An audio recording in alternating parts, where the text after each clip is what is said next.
কি হয়েছে আপনার?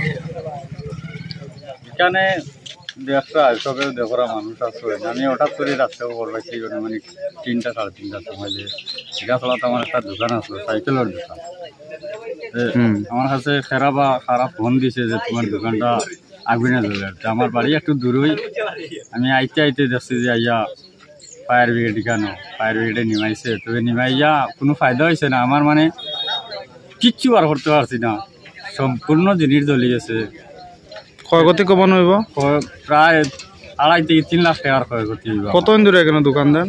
আমি তো প্রায় 7-8 বছর আমার রানিং চলের এই দোকানদারি। নাম কি আপনার? ইমরান আলী। কোন জায়গা এটা?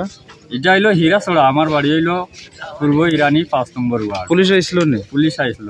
আমার কি সন্দেহ আছে নাকি বা কারা এরকম? সন্দেহ তো এখন তো রাত্রে ধরে আইছে, হয়তো দুষ্কৃতী কেউ রাজনীতির চক্রান্তর শিকার, আমরার মতো নিরীহ মানুষ, এটাও হইতে পারে। আপনি কোনো রাজনৈতিক দলের সাথে জড়িত নেই? আছি, মানুষ হিসাবে তো যে কোনো দল করতে পারে, সবে তো একটা না একটা দল করে, এই হিসাবে আমিও একটা দল করি। কি চাইতেছেন বর্তমানে? বর্তমানে তো আমি প্রশাসনের কাছে মানে আবেদন রাখবো যে আপনারা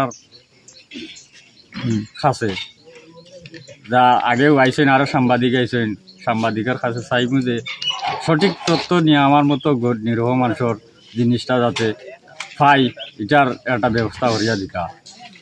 পুলিশ আইছিল না? এটাও কোন ধরনের রাজনীতি?